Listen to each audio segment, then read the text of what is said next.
Hi, I'm Ruth Royal from Youth Pledge for Employers, and I'm really pleased today to be talking to Andy Bristow from Bristow, Holland IT Recruitment. He is the director there. Andy, thank you so much for giving up your time to talk to us today. No problem at all. So, Andy, tell us a little bit about Bristow, Holland IT Recruitment, and what do you actually do? Sure. So, Bristow, Holland, we're an IT recruitment company. What we do is we help employers hire IT staff in the simplest possible terms. There are two ways that we make money. We introduce people on a permanent basis. So when if you're looking to hire, if a company might be looking to hire someone with a certain amount of experience or skill set, they'll come to us and ask us to go and find them. We charge a fee for that. The other way we support people is with what we call contracts, but is more widely known as temporary, where we might give someone, a company, somebody to come and help them out with a project or a specific piece of work that for several months, and they are contractors, and we run them on behalf of the client. So we find them and run them. So yeah, really simple, quite a simple business model.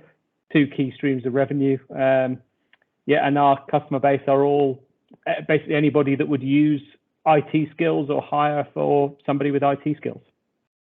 Oh gosh, that sounds brilliant. That sounds also like it could be quite technical, and you've maybe got people knowing about different things. What sort of different jobs do people do within your organisation?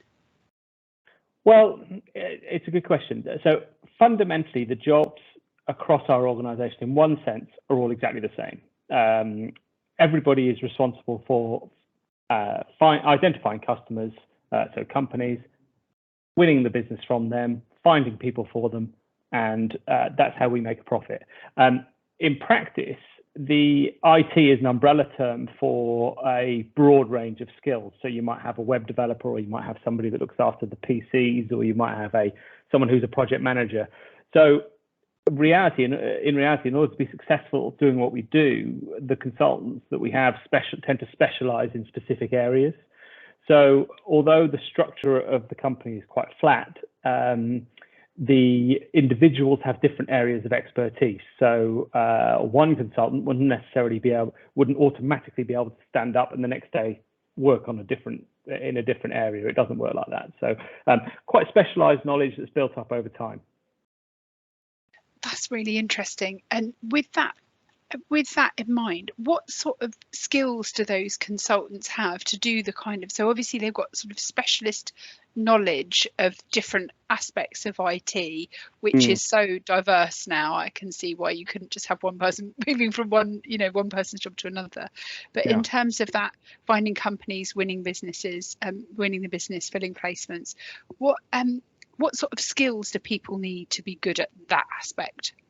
Yeah, it's quite a wide-ranging skill set that's required to do this job. The business development aspect is one that some people are very strong at, others less so.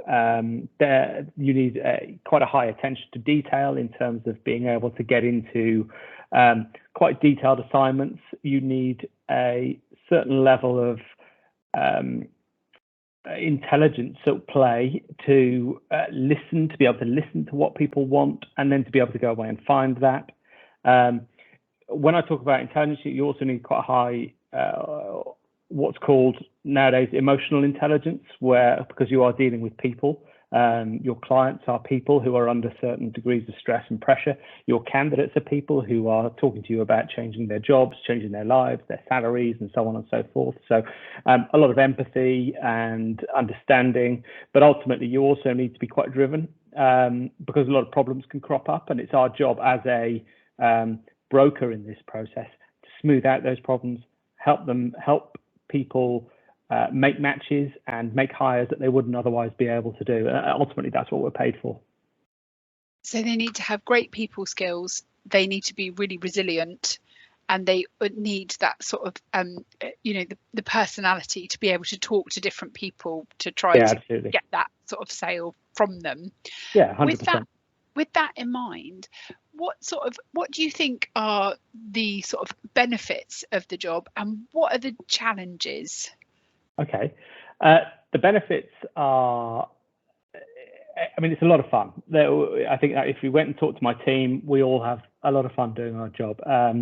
It's very rewarding in the sense that you are helping people find new jobs, but it's rewarding financially as well, in that because what we do is quite difficult, it's quite challenging. It does mean that the professional fees that you can earn off the back of that are fairly sizable, and that allows people to earn good salaries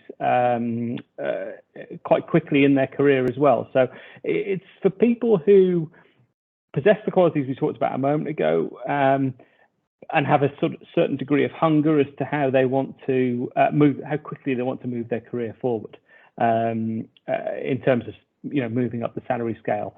So that's a fantastic benefit then, isn't it? Well, you don't understand. One of the reasons ultimately is a sales job, and the sort of individual that is attracted to sales jobs typically are those that want to earn as much as they can, as quickly as they can. Yeah. I think recruitment's not a quick. It's not quick to earn a lot of money, because you have to be specialist. But ultimately, if you get very good at it, it's as rewarding as any other senior professional service type role, whether that be an accountant, a solicitor, whatever it might be. It would be on a par with that. That's really interesting. And so, with obviously great financial benefits, really fun, very enjoyable, and probably though you work quite independently, sometimes you obviously have to have that good sense of team to kind of get through stuff. What would you say the challenges are then? You said that you do, that sometimes it can be quite tough getting, the things that crop up. I think the thing that people find quite difficult is because particularly early on in your career, empathy is a skill that tends to come a bit more later in life, and it's very difficult because you're working with people all the time. People will do strange things by their nature. Things will crop up. You're dealing with moving parts on both sides of the equation. You have a company that is going through its own journey of whatever's happening there. You've got an individual that's got whatever's happening in their career, their home, their personal life. So actually, in order for you to introduce somebody to a company and that to be a successful placement, as we would call it, a lot of things have to line up to make that happen. Equally, lots and lots of things can go wrong. So in some ways, you can do everything perfectly, and yet it just won't happen for you, I'm afraid. And you've got to start again from scratch. And that can be very difficult for people, particularly at the early stages of their career. We encourage people to take a longer term view of it, which is, okay, this one didn't work out, but let's have a look over the course of a year. Let's make sure we're doing all the things properly all along the way. It's a bit of a war of attrition in that respect. No, that's really interesting, and that sense of, like, I can see that can be hard to cope with if you feel like you've done everything properly, but something almost external takes away that success for you. I can see where you need to be resilient. It happens all the time. And do you think as well, I was thinking, reflecting on sort of your role, Andy, because not only are you part of this very challenging world of recruitment, you are also understanding sort of one of the owners of the business, as it were. So how did you decide that that's what you wanted to do, to sort of set up your own business? Right. Yeah. Okay. So when I left university a long time ago, I was one of those people who was motivated by wanting to earn as much as they possibly can. And it was put to me that recruitment might be a line of work where that was possible. So I started with a sales recruitment agency, did 3 years there, moved to Suffolk, joined a large IT corporate recruitment agency, spent 11 years there learning how to run teams and manage teams, and then decided, I think we're coming up for 9 years now this year, ago, to set up Bristow, Holland with a couple of colleagues. And actually, it's been, we felt that we could see trends in the industry and the way it was going and the way that the service had to be delivered, and we felt that we would be able to do that, and so it's proven. So we've got quite a significant and growing roster of loyal clients, some of whom have been with us from the very start and still use us regularly now. So yeah, it's been all I've done is recruitment. So I don't know anything different, but then and I think it's good. But what sort of you've sort of reflected on the skills that people have sort of doing the job, but obviously sometimes you've got young people who perhaps want to go into recruitment. What would you be looking for from somebody who was sort of entering the world of work or the world of recruitment for the first time? What sort of attributes are you looking for from them? So I think that the key attributes that I would look for, and I've just hired somebody actually who's an out-and-out junior, new to the role, and what attracted me to him was he asked a lot of questions, so he was very inquisitive. He listened to the answers, so he it wasn't just all talk. He had a good attention to detail. The tricky part about recruitment is there is no carbon cut version of who will be successful. I've been doing the job 20 odd years, and I've seen thousands of consultants come and go, and I couldn't tell you who will be successful and who wouldn't. It's all down to the individual's ability to cope with the demands that are placed on them, to understand what's being asked of them. Recruitment changes so regularly. You need to be very adaptable. You need to be ready to pivot quickly.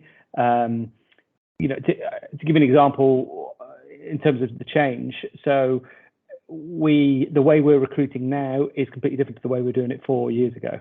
The demands of clients have changed. The need to be responsive, the advice that they're looking for from us is completely different. So now, back then they wanted CVs. They wanted to introduce, but they want people introduced, and they want them introduced pretty quickly, and they wanted it done at the lowest rate possible. Nowadays, they want advice, and they're prepared to pay a lot more for it because it's much more tricky to hire for them. That's really interesting reflection on how sort of recruitment has changed over the years then in that way, I guess, particularly in areas that are very specialist, that actually people are looking more for that, almost that advice piece, as well as just getting somebody into a role. Yeah. Andy, for you, if just really to conclude, if you were to go back and have a conversation with your younger self, what piece of career advice would you give yourself? That's an interesting question. What piece of career advice would I give myself? I think I would act on instinct a little bit quicker. Sometimes I feel like I could have done and made the shifts that I did several years before I actually did them. So and I always encourage people when I speak to them not to be frightened to move jobs, to be willing to put themselves out of their comfort zone a bit more regular than they would have done. I've only had 3 jobs, but in all of those, I probably could have moved on a bit. Well, 2 jobs, including this one. Moved on a bit quicker. Nowadays, I try and embrace that a bit more. And when I see things, when I have an instinct about something, we tend to go that that comes with age, comes with experience. You back yourself a bit more, and your instincts are right. So I think by and large that would be the area that I would point that you could do a bit. I could have done a bit better.